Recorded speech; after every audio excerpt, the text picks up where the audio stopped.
A câmera.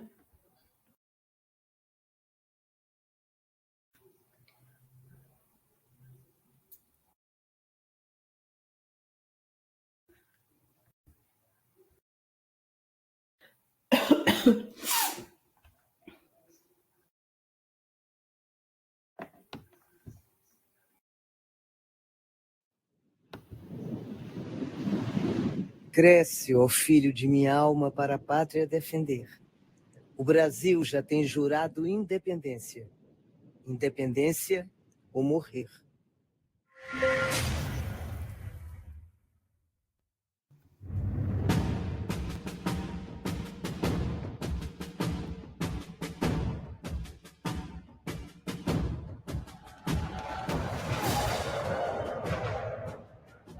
Solta a liberdade, raios fúlgidos, brilham no céu da pátria nesses anos.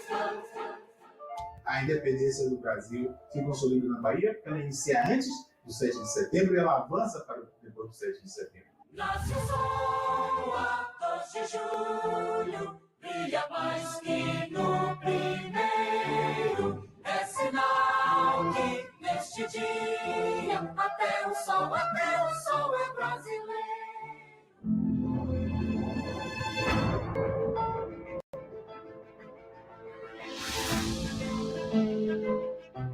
Aos olhos de quem lutou por liberdade, o sol brilhou mais forte há exatos 200 anos.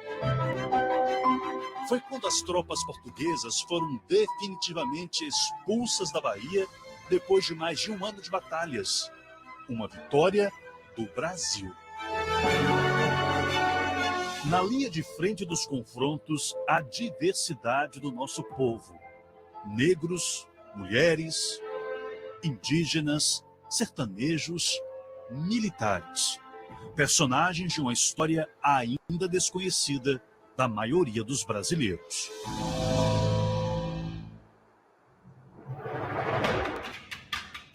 Só recentemente, em 2018, alguns nomes das batalhas na Bahia conquistaram reconhecimento nacional e, por lei, foram gravados no coração da política brasileira. Nós viemos a Brasília, a mais de 1.000 quilômetros de distância de Salvador, mas não foi para falar do Congresso Nacional ou do Supremo Tribunal Federal, não. Deste prédio aqui, o Panteão da Pátria e da Liberdade. Aqui dentro fica o livro de aço das heroínas e dos heróis nacionais. Neste livro estão 4 protagonistas das lutas pela independência na Bahia. Quem são eles e o que eles fizeram? Ela deu a vida defendendo a nossa pátria, defendendo a sua fé. Ela atravessou o rio Paraguaçu com a água quase no pescoço, né? E foi aí que ela teve grande vitória. Ia na frente da embarcação, exposto aos perigos, e isso encorajava os homens, e ele fez grandes façanhas no mar.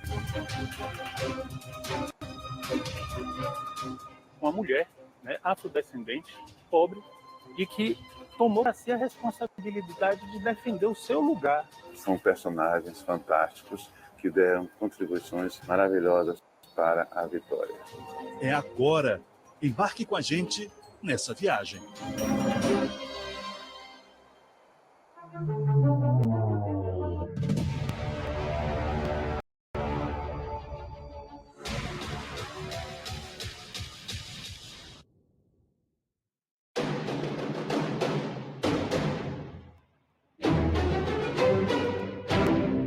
Na Praça dos Três Poderes, em Brasília, a pira da pátria e da liberdade não se apaga.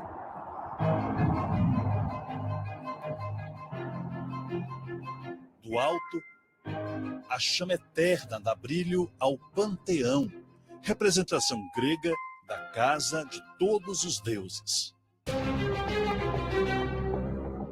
Há quase 4 décadas, o conjunto arquitetônico modernista se impõe no centro da política nacional. A arquitetura de Oscar Niemeyer tem asas e, na projeção de uma pomba, preserva a memória de quem dedicou a vida para lutar por liberdade e democracia.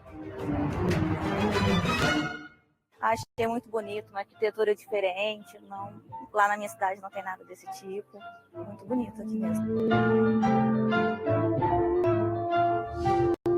De fora, a imponência.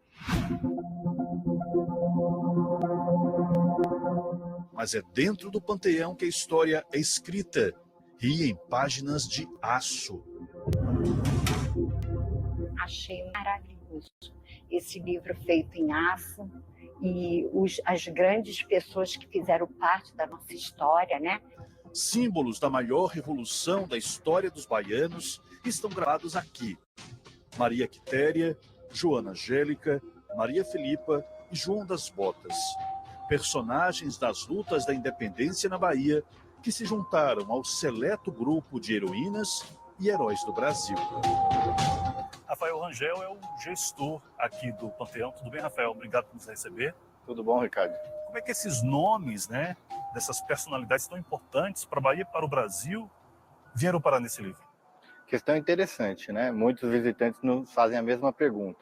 Então, assim, para um nome ser entronizado no livro de aço do Panteão da Pátria, precisa ser apresentado um projeto de lei, ou na Câmara dos Deputados ou no Senado, após a aprovação do Congresso como um todo, passa para a sanção do presidente.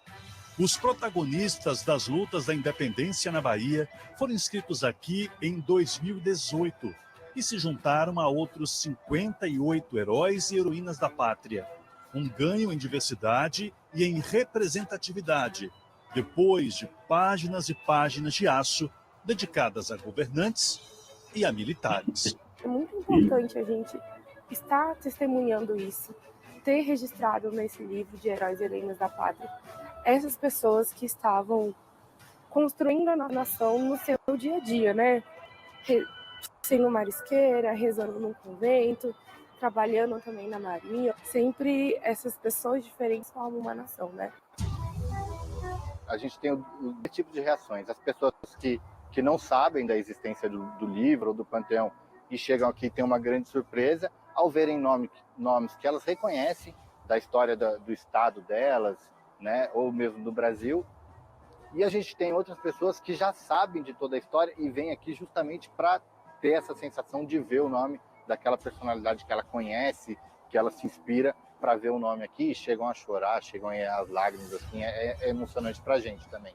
E a gente, quando vai para a história, quem já tem um conhecimento fica maravilhado porque vem aquela história, relembra, e quem não tem um conhecimento tão grande da história também passa a conhecer, né, que no nosso Brasil todo, nos nossos estados, tiveram muita colaboração.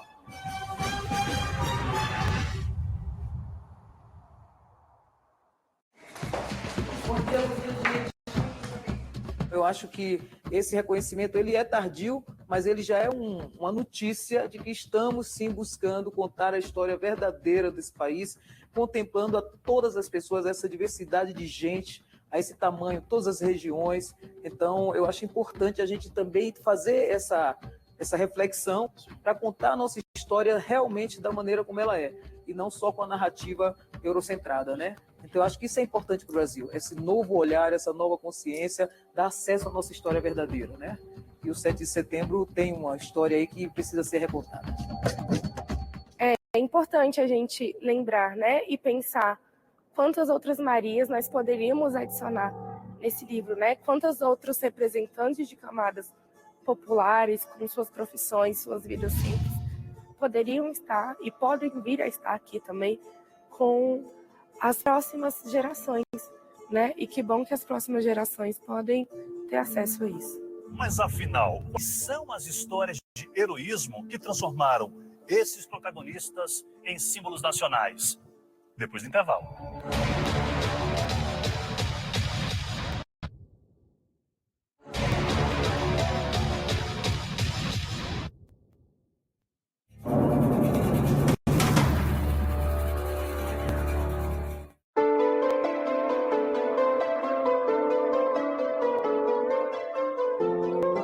Aqui viviam várias irmãs, sendo um mosteiro. Por que mosteiro? Porque as irmãs que aqui viviam, elas fizeram uma opção de vida consagrada totalmente a Deus, mas numa clausura.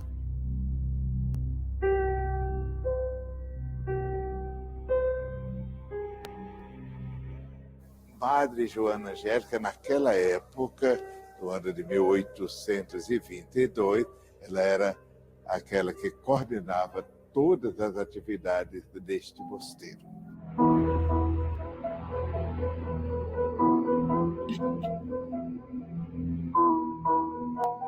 Na época, o clima no entorno do convento era de guerra, depois da chegada do novo chefe de armas.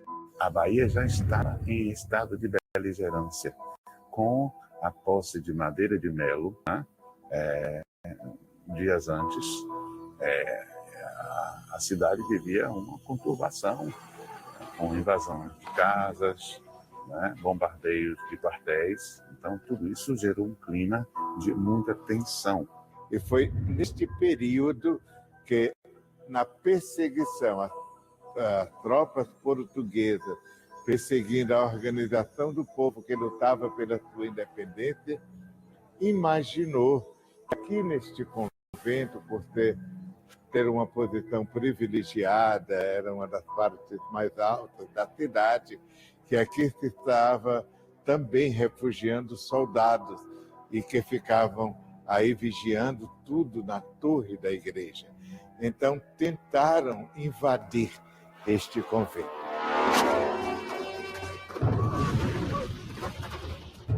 Foi quando bateram a porta, né? E a irmã foi atender a madre, e estavam ali as forças portuguesas, soldados, e que diziam que iam entrar aqui de qualquer forma, né?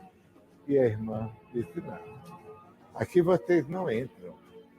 Aqui tem que respeitar esse espaço sagrado, aqui é a casa do Senhor. Para vocês entrarem aqui, vocês têm que passar por cima do meu cadáver. Na verdade, isso é um depoimento do padre Daniel Lisboa, que era o capelão do convento, era o único homem autorizado a estar aqui dentro para rezar as missas, e ele é quem testemunha isso. Com a baioneta, eles feriram, né, a Madre Joana Angélica, a porta no final deste corredor, aqui que tem a porta de entrada, e ela ferida foi trazida justamente aqui para a capela. Isso foi no dia 19 de fevereiro de 1823.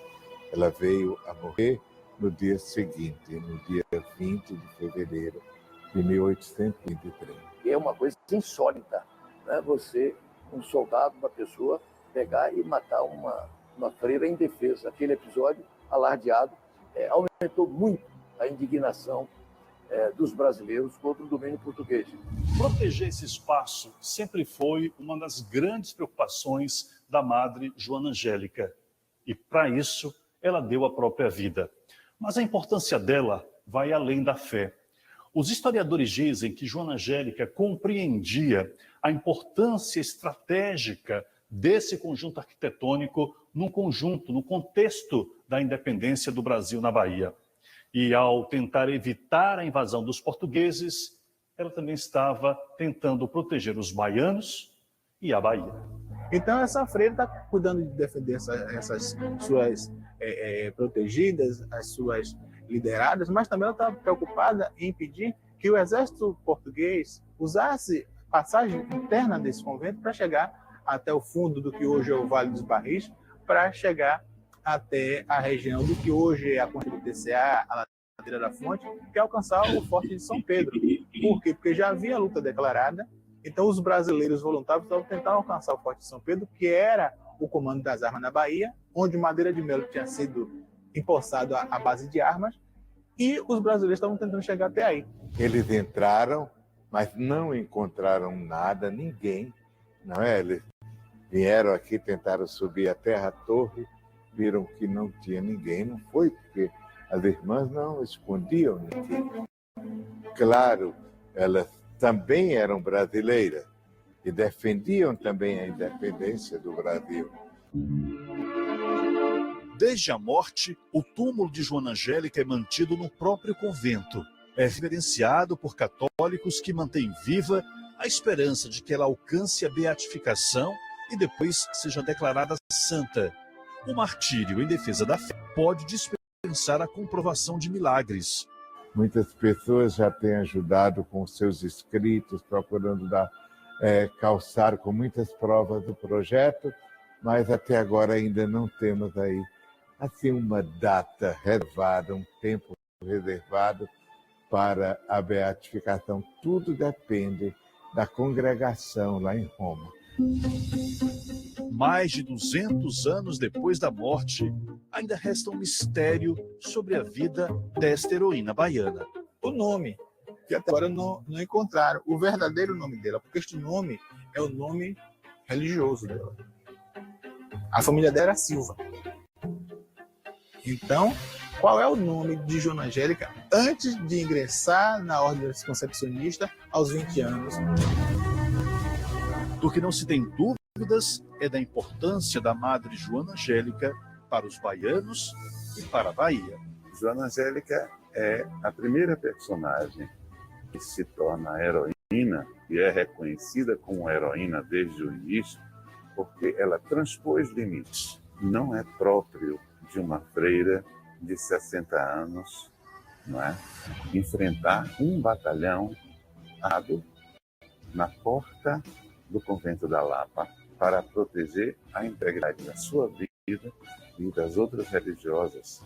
Ela deu a vida defendendo a nossa pátria, defendendo a sua fé. Então, para mim, ela é mártir tanto da independência como também da nossa igreja. Se quiser diferenciar, pode dizer heroína pela nossa pátria e mártir pela nossa igreja.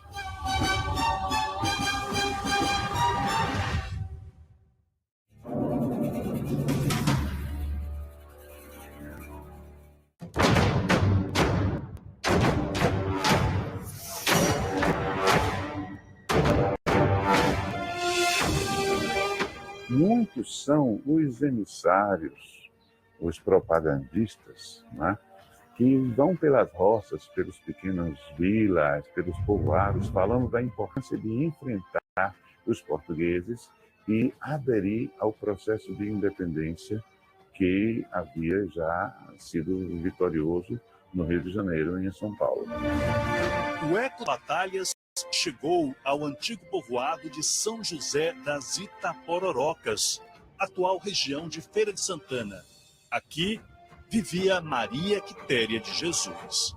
Ela é uma mulher zona rural, né, ignorante, ela não tinha as letras, não sabia, não é, ler nem escrever, mas ela foi informada através do Furriel, que estava visitando a zona rural para buscar, não é, jovens para se alistar no exército. Ela ouviu, ela se interessou, ela já tinha, eu acho que ela já tinha aquela determinação, mesmo na zona rural, de caçar, de usar arma, né?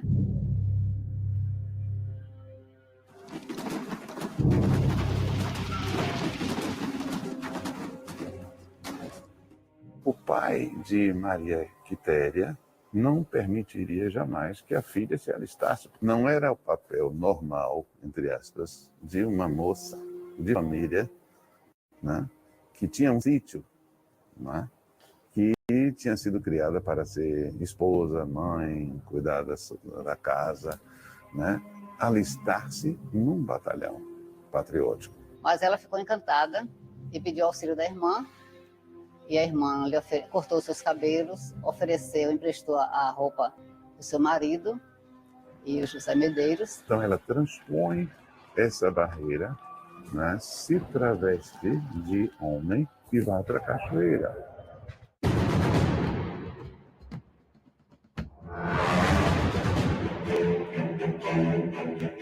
A Vila de Nossa Senhora do Rosário, do Porto da Cachoeira, ela vai ser um local central, onde vai convergir todos os grupos contestadores. Então, todos esses movimentos contestadores, batalhões patrióticos, voluntários, eles vão se dirigir justamente para Cachoeira, e Cachoeira vai ser a sede, né, dessa capital da resistência contra as tropas de Madeira de Melo. Inclusive, a própria Maria Quitéria vem para cá. Exatamente. Ela vai se alistar no batalhão do Periquitão, do avô de Castro Alves.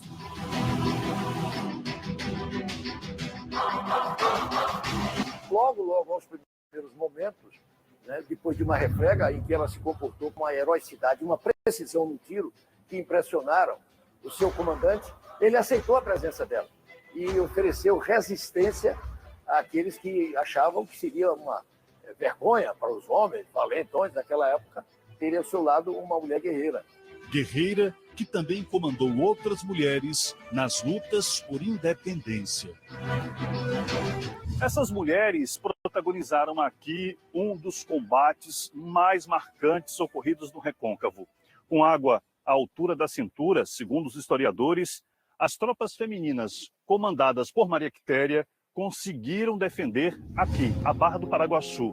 Aquela época, uma rota estratégica fundamental para o abastecimento de Salvador, que fica logo ali, após a ilha.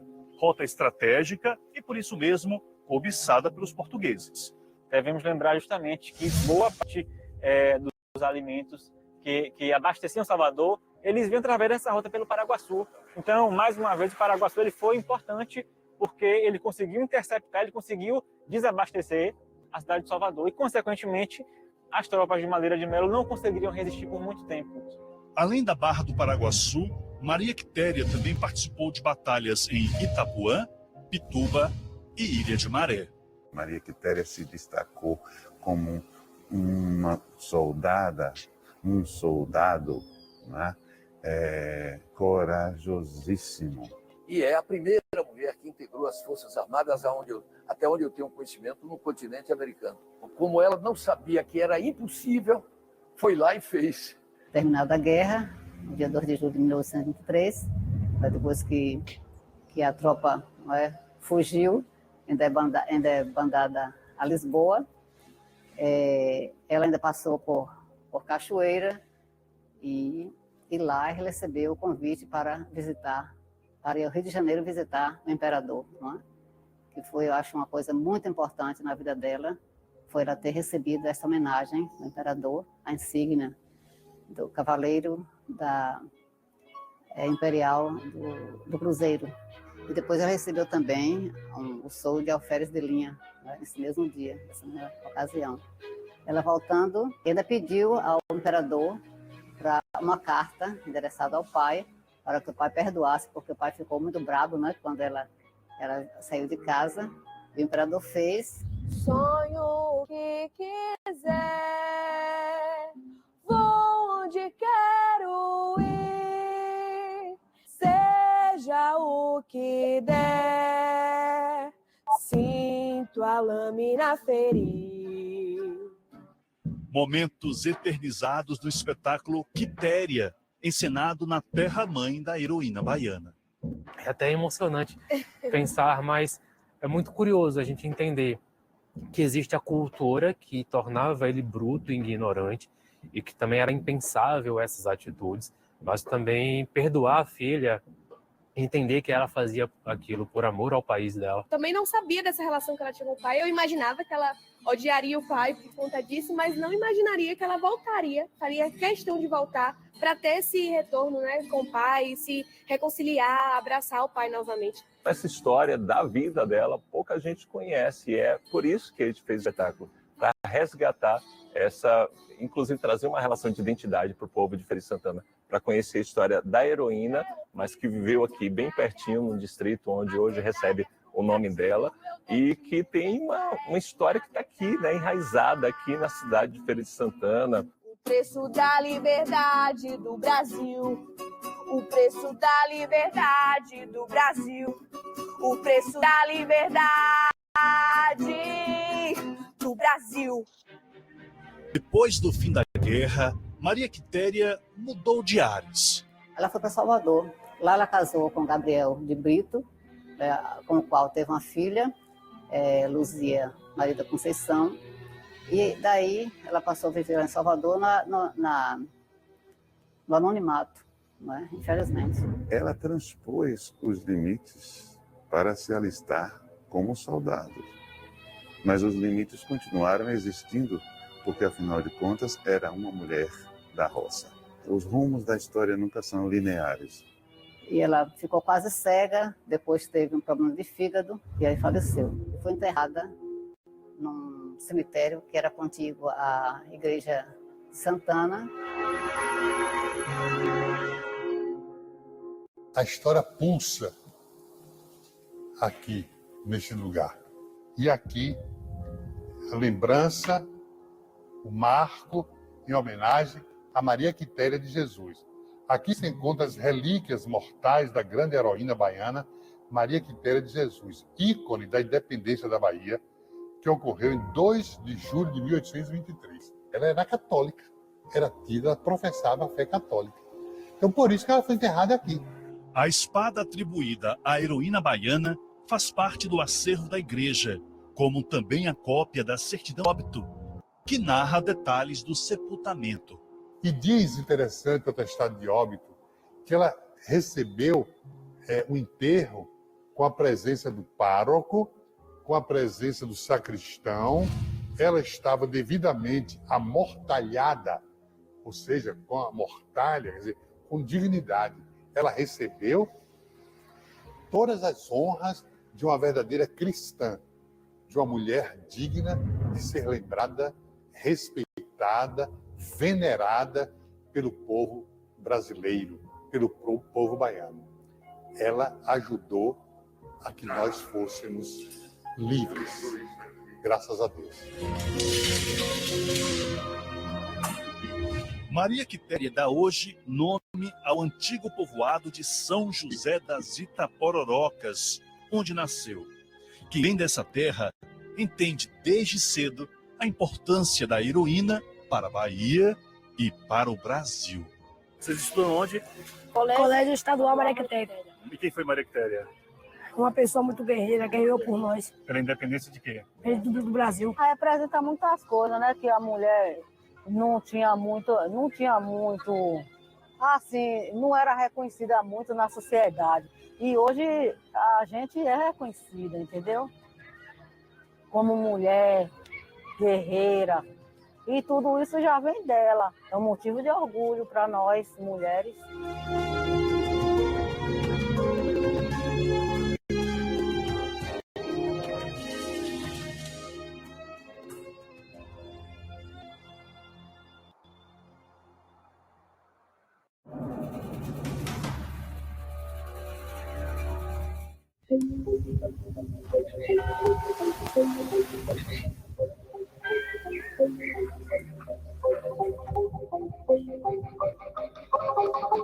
Em 10 de julho de 1822, ao raiar do dia, Itaparica foi surpreendida por uma invasão portuguesa, né, liderada por um comandante apelidado de 30 Diabos.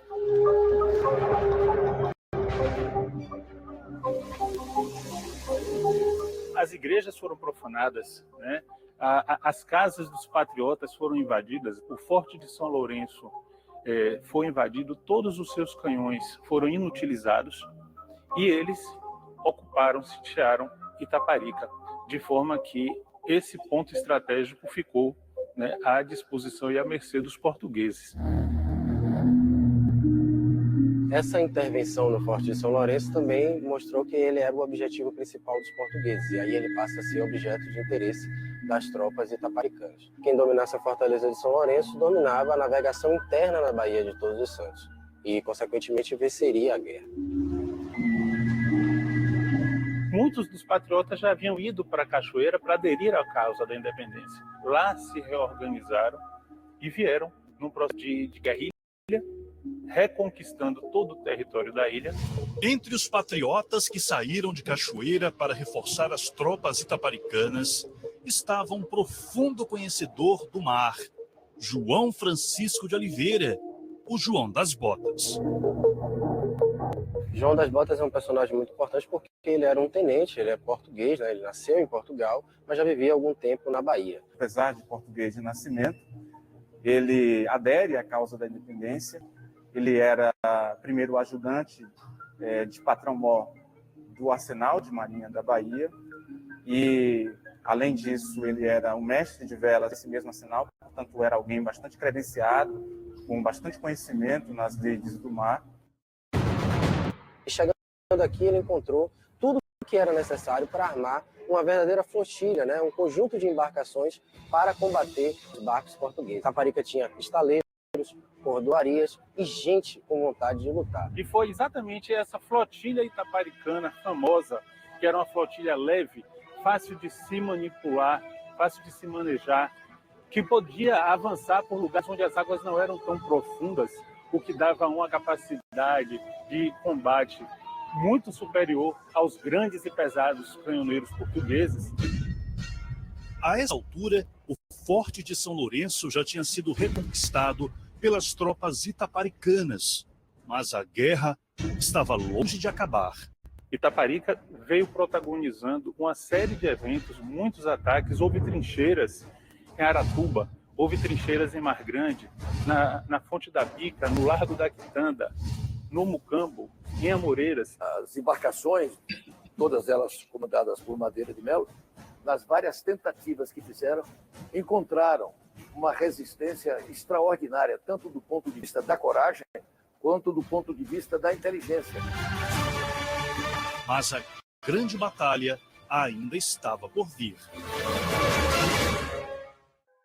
A mesma estratégia que tinha sido utilizada contra os holandeses no século XVII foi utilizada contra os portugueses. E eles, desesperadamente, acossaram em Salvador, sem víveres que não chegavam pelas estradas das boiadas, sem víveres que não chegavam pelo recôncavo baiano, eles, num desesperado ataque, vieram com toda a tropa portuguesa disponibilizada na província da Bahia, no 7 de janeiro, e tentaram romper esse bloqueio, retomar Itaparica e assim eles assegurarem a subsistência deles. 40 embarcações de diferentes lotes portugueses atacaram Itaparica nesse dia.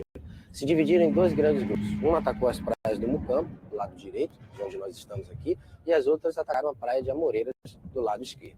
Do lado do Mucambo, João das Botas comandou a partir do mar os esforços itaparicanos para defender a ilha de Itaparica. E do lado esquerdo, em Amoreiras, a gente tem a figura de Barros Galvão. No centro da cidade, comandando todo o teatro de operações, a gente tem Antônio de Souza Lima e milhares, centenas de milhares de anônimos que a gente não conhece, mas que tiveram participação efetiva nessa guerra. São os nossos ancestrais. E entre 3 dias, entre 7 e 9 de janeiro de 1823, João das Botas, junto com as fortalezas existentes em Itaparica e mais as trincheiras com populares, inclusive, eles realizam um combate para evitar que Itaparica fosse tomado pelas tropas portuguesas. Foram repelidos, com muita bravura, com muito denodo, a ponto de que, quando da criação da Vila de Itaparica, em 1831, a regência imperial deu à vila o título de denotada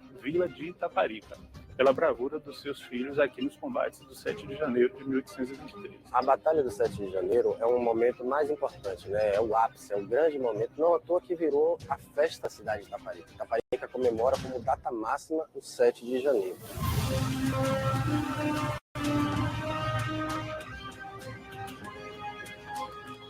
As tropas portuguesas foram definitivamente expulsas do nosso estado quase 6 meses após a grande Batalha de Itaparica.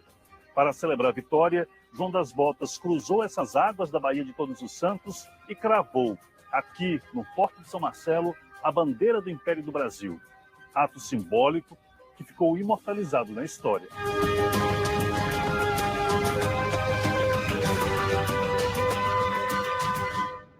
Para nós termos uma ideia do papel de João das Botas nesse momento, ele foi promovido desde primeiro tenente até capitão-tenente, dentro desse período que foi do decurso de 1822 até julho de 1823, justamente por conta dessa experiência adquirida primeiro pela luta de independência do Brasil aqui na Bahia. João das Botas é um nome que, inclusive, transplanta, né? Ele passa a nossa Guerra da Independência. Ele vai ser importante já na Marinha Imperial, vai se destacar no sul do país e em outros momentos vai comandar algumas embarcações antes de sua morte em 1830, na década de 30 do mesmo século. Ele morreu efetivamente já de velhice, né? Como chefe de divisão, chegando a chefe de divisão, que era um posto de oficial general, Hoje não tem mais nenhuma equivalência, mas era um posto muito importante, já que era um posto de oficial general. É certo que ele morreu na Bahia, mas o local da sua sepultura ainda não é conhecido. Algumas pessoas especulam que ele teria sido enterrado aqui em Itaparica, no extinto cemitério da Igreja de São Lourenço, mas isso infelizmente ainda não pôde ser comprovado. Então é um mistério onde é que se encontra João das Botas. O que sabemos é que ele tem profunda ligação com Itaparica. Quando ele chegou aqui, ele conquistou os itaparicanos porque tinha um cara muito esforçado, dado ao trabalho, né? Arregaçou as mangas, sendo sempre o primeiro a embarcar, ia na frente da embarcação, exposto aos perigos, e se encorajava os homens, e ele fez grandes façanhas no mar.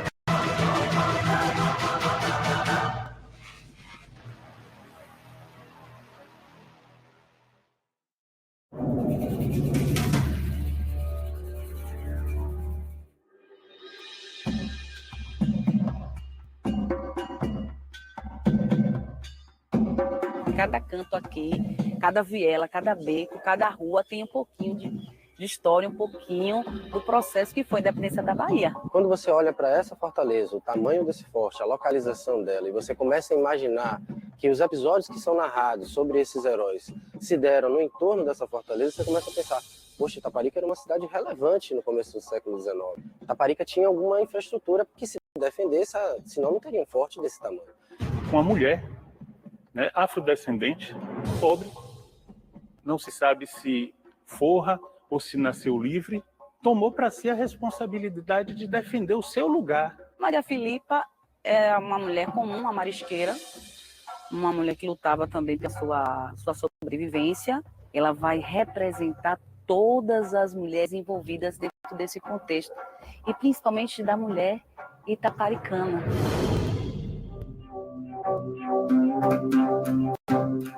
Talvez ela não pensasse em um Brasil com as dimensões continentais que nós temos, mas o Brasil dela era a ilha de Itaparica, que tinha sido vilipendiada no ano anterior, e que dessa vez os itaparicanos atentos disseram, não vão fazer de novo aquilo que fizeram conosco. O protagonismo de Maria Filipa nas lutas pela independência está gravado na memória popular de Itaparica.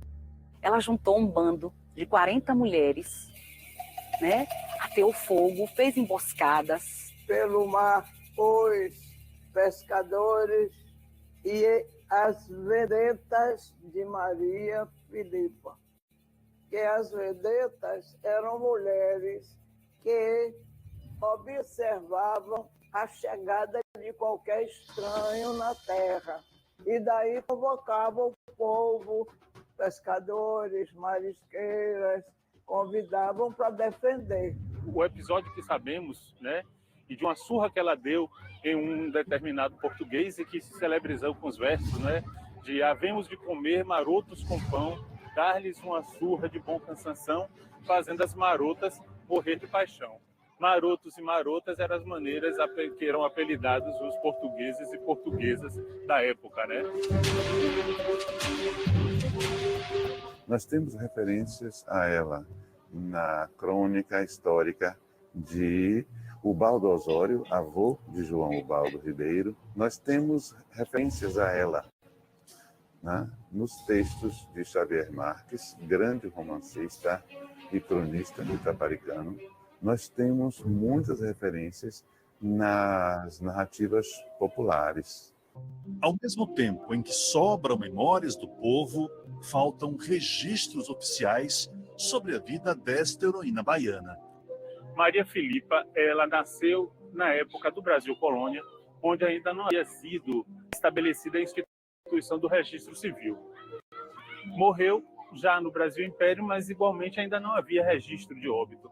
O que haviam eram os registros paroquiais. Então não sabemos, por exemplo, se ela nasceu em Jaguaripe, se ela nasceu em Cações, em Pirajuí, em Encarnação, ou se ela nasceu aqui. Então, se soubéssemos, certamente encontraríamos o registro do batismo dela, mas não sabemos exatamente em qual paróquia. A gente tem que lembrar que, infelizmente, não se deu a Maria Filipa a devida importância naquele momento histórico. Ela foi negligenciada. Então, essas informações que hoje seriam tão preciosas na construção, né, e na comprovação da existência dela, infelizmente, elas foram subtraídas do conhecimento de nós pela desimportância que eram dadas a pessoas como ela. Porque é uma história patriarcal. É uma história em que nós mulheres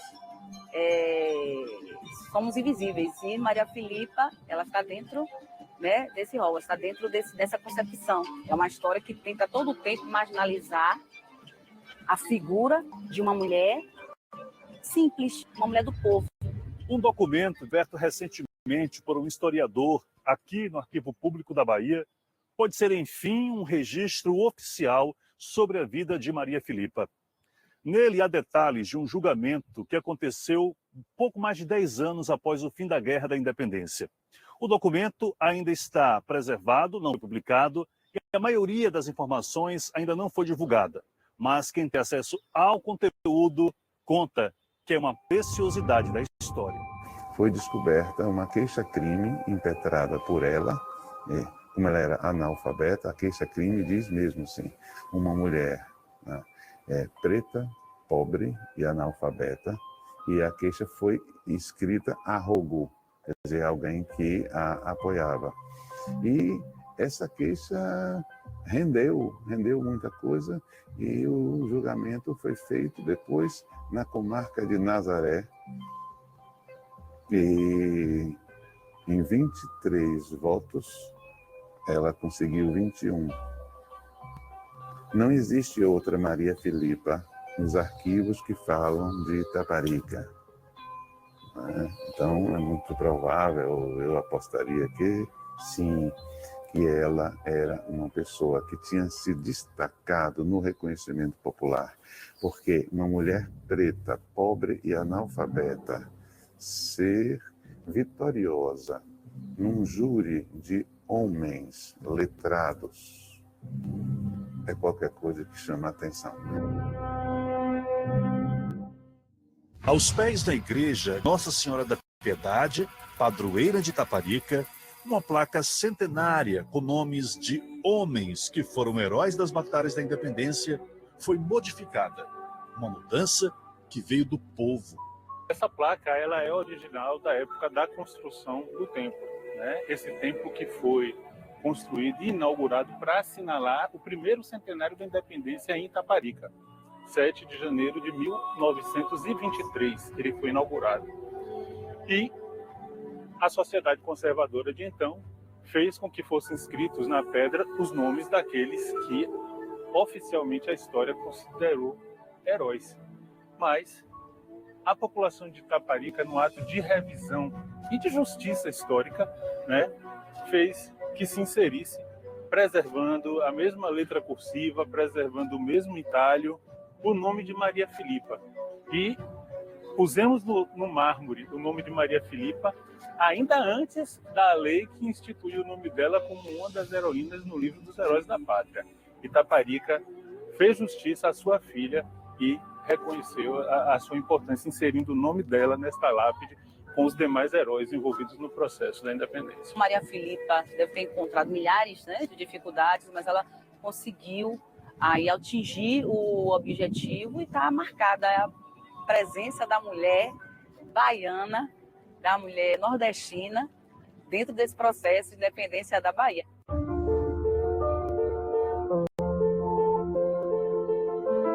A gente tem figuras muito importantes, né? Maria Filipa talvez seja uma figura mais emblemática e que, com a sua história, acaba representando todas essas outras pessoas oprimidas que participaram dessa guerra e que não se encontram necessariamente em um conjunto muito farto de documentação histórica sobre ele. Era uma questão local que se tornou uma questão nacional. Era importante para as pessoas que nasceram aqui, defender a ilha de Itaparica e, consequentemente, elas estavam defendendo a Bahia e o Brasil. Esses 4 nomes são os nomes que figuram no imaginário popular como as figuras que tiveram mais destaque naquela data, ocasião histórica. Porquanto nós saibamos que várias outras personalidades anônimas, muitas delas até que pagaram com a própria vida, tiveram uma expressão estratégica de desempenho notável. Sem a participação popular, o movimento não seria exitoso, porque foi a participação popular, a participação de pessoas das camadas populares, ex-escravizados e escravizados, que foram decisivos para a vitória do confronto. Como foi que o povo da Bahia se reconheceu nos ícones que são a cabocla e o caboclo? Ali se reconhece quem é branco, quem é preto, quem é indígena, quem é mestiço. Quer dizer, é o povo baiano que está ali. Ali em cima vai o sonho da liberdade, vai a luta pela liberdade.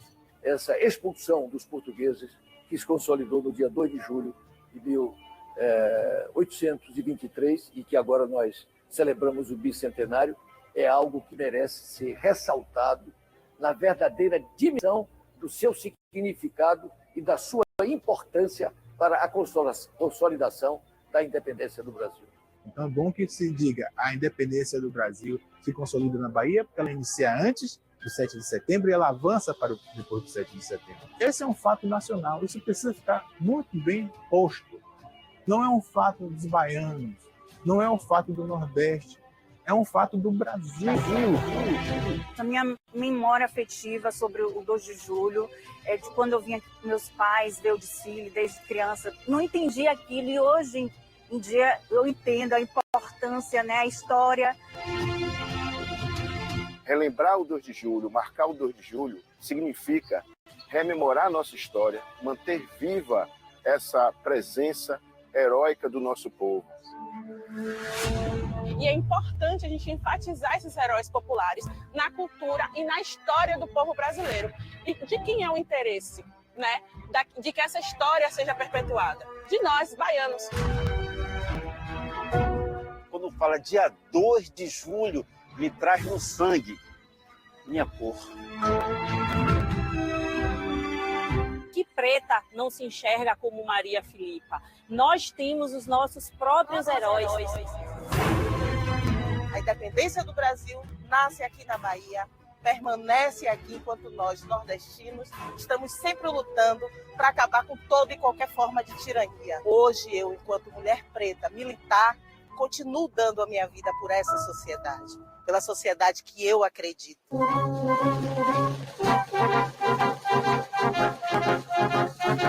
Nasce o sol ao 2 de julho, brilha mais que no primeiro. É sinal que neste dia até o sol é brasileiro. Nasce o sol a 2 de julho, brilha mais que no primeiro. É sinal que neste dia até o sol é brasileiro. Nunca mais o despotismo regerá nossas ações. Com tiranos não combina, brasileiros corações.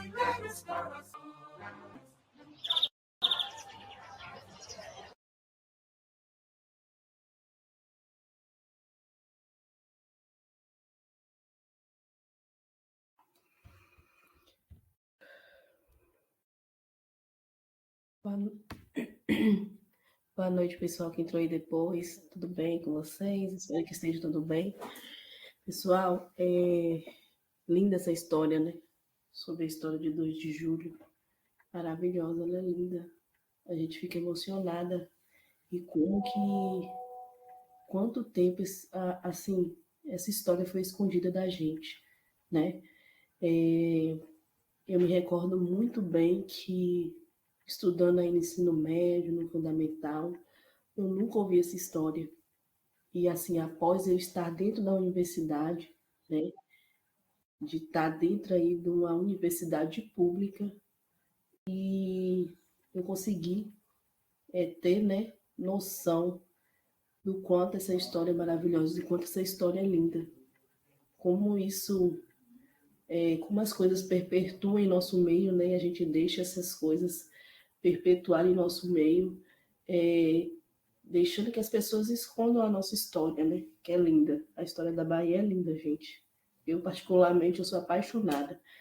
Um dia, se eu tiver condições assim, eu quero conhecer toda a Bahia e toda essa história linda que a Bahia tem. Então, assim, eu fico impressionada. Sim, eu também acho super injusto, viu, Raquel? Porque se deu, né, primeiro, né, a independência aqui na Bahia. E essa história é contada tão rasamente assim, tão sem, né? Por outros estados. Esse dia eu estava conversando com um colega de Espírito Santo e ele falou que ele não conhecia. Aí eu perguntei, ele falou assim, aí é feriado de quê amanhã? Aí eu falei, é a independência do Brasil na Bahia. Aí ele falou, oxe, do Brasil na Bahia? Sim, independência do Brasil na Bahia. Primeiro aconteceu a independência aqui na Bahia, né? Para depois acontecer a independência do Brasil, que foi 7 de setembro. Então, assim, essa história não é contada da forma, da maneira que é contada aqui pra gente. E a gente, assim, eu vejo que essa história precisa ser contada por todos, porque, assim, é uma história maravilhosa. É a história que o Brasil se tornou livre, né? Isso aí, obrigada, Saíde, pelo seu comentário. Então, assim, esconder essa história da gente por muito tempo. E hoje eu fico muito grata, né? Tenho gratidão muito grande, assim, porque eu sou, né? Igual eu falei com vocês, sou funcionária pública, eu trabalho numa escola pública aqui da minha cidade, da minha comunidade, e os alunos, eles têm, tá tendo, né, esse documento, essa história contada agora para eles, desde pequenininhos, né? E é linda. Hoje mesmo nós tivemos um momento cívico aqui Perdão, pessoas. Nós tivemos um momento cívico aqui na nossa escola. Foi lindo, tá? Você vê aquelas crianças de 9, 10 anos, desde pequenininha, cantando já o hino, né, da Bahia, que é um hino lindo. Depois que você passa a ler ele e ver ele com outros olhos, assim, é um hino maravilhoso, lindo. Lindo, lindo mesmo. E assim, ver o brilho deles cantando a felicidade é maravilhoso. E aí, pessoal, alguém tem algo a falar sobre o vídeo? Alguém mais? Esse vídeo é muito, muito bonito, viu? Não sei se você já viram esse documentário antes, mas o 2 de julho, ele tem muita significância para mim. Não é só um feriado, é um feriado, sim, mas é um feriado que eu faço várias reflexões aí de cerca do quanto a gente, né, nós baianos, nós lutamos, né, as pessoas baianas lutaram e continuam lutando para ter essa independência, né, essa independência que só nós temos, né, e peço perdão aí aos homens e, como sempre, as mulheres, designando aí um papel fundamental na história, né, na história aqui do Brasil, da Bahia, e esse papel que as mulheres desempenham, elas com tanta força, com tanta luta, é muito lindo, né? É esplêndido, assim. Saíde fala que é a mesma forma que aprendemos do descobrimento do Brasil, no qual sabemos que não foi descobrimento, pois antes de a chegada dos portugueses, já haviam residentes aqui, os indígenas. Então, não foi um descobrimento, mas sim uma invasão, verdade. Isso aí. E essa história aí, né, também é outra história que foi apagada, né, da gente, né, não sei se vocês têm a mesma idade que eu, acho que são bem mais novos. Para mim foi apagada. E a gente sempre falando, nos livros vinha, né, descobrimento do Brasil. E a gente sabe que não é o descobrimento. Já existiam os indígenas aqui, já existiam as pessoas que faziam parte desse movimento, dessa terra, que faziam parte, que moravam nessa terra, né? E aí isso foi arrancada deles, é a mesma coisa, exatamente, apagada da gente. Mas alguém tem algo a falar? Pessoal, já peço desculpa, porque minha voz está bem falha mesmo, que eu estou bem gripada, peguei essa virose, estou bem fraca mesmo, estou dando aula aqui na Misericórdia. Se alguém tiver mais algo a falar sobre o vídeo. Isso aí, o 2 de julho vive. Muito bem. Obrigada aí, Saíde, pela sua explanação aí. Pessoal, mais alguém tem algo a falar sobre o vídeo? Eu vou disponibilizar esse vídeo também lá na sala virtual, né? E eu espero que vocês assistam depois, façam o comentário de vocês. Vocês estão bem tímidos aí. Tem bastante pessoas na sala, Então, todos tímidos.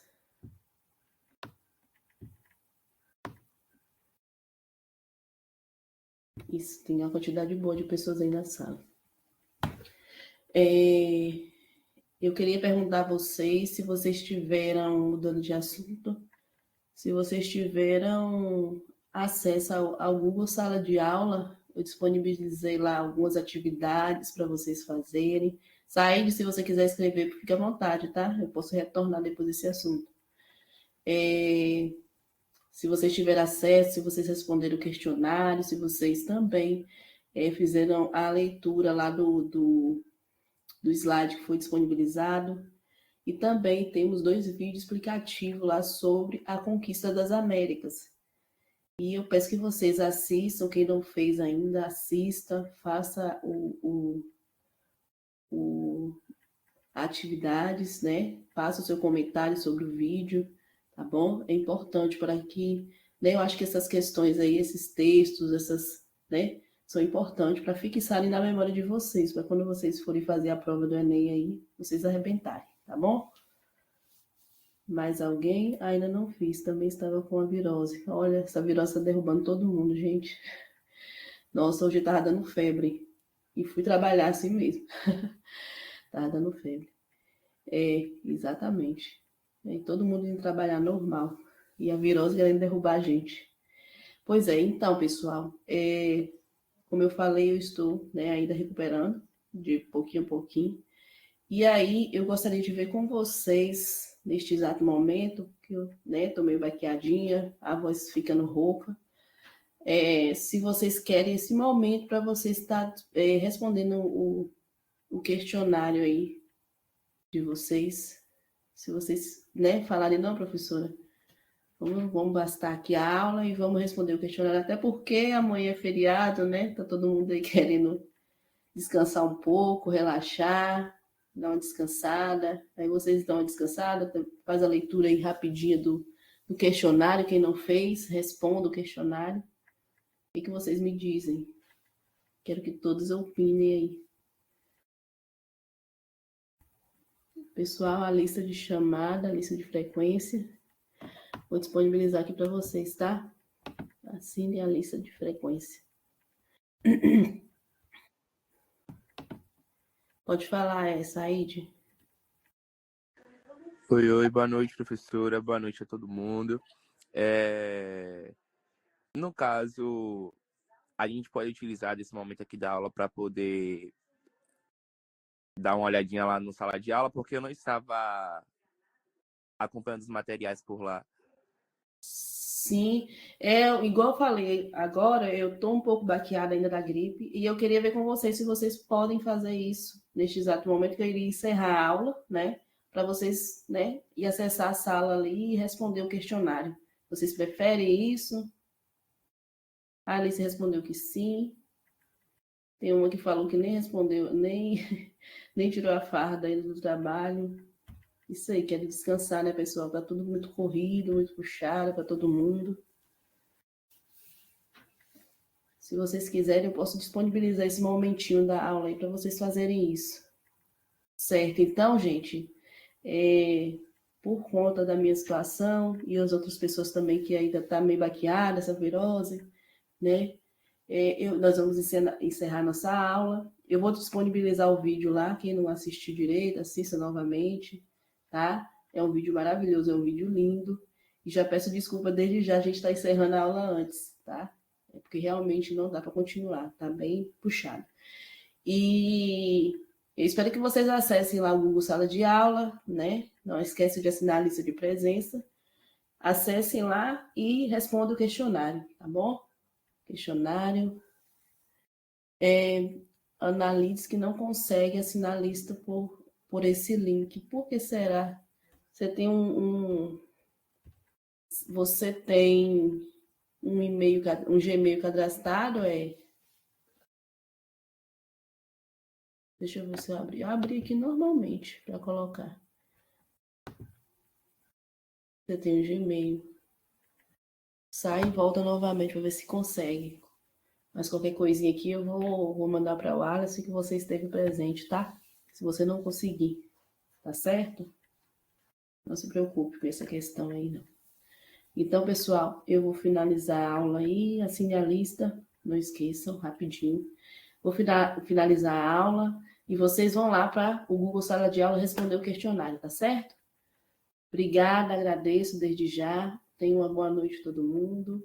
Se recupere, descanse e um ótimo feriado, né? Que a gente possa fazer várias e várias reflexões aí nesse feriado, tá bom?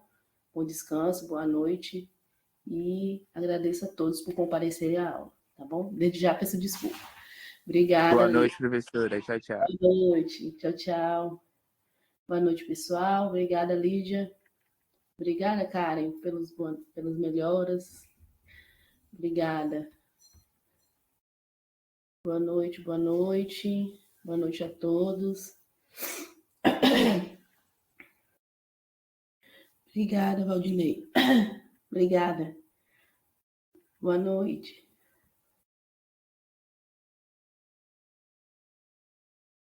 Boa noite, Raquel.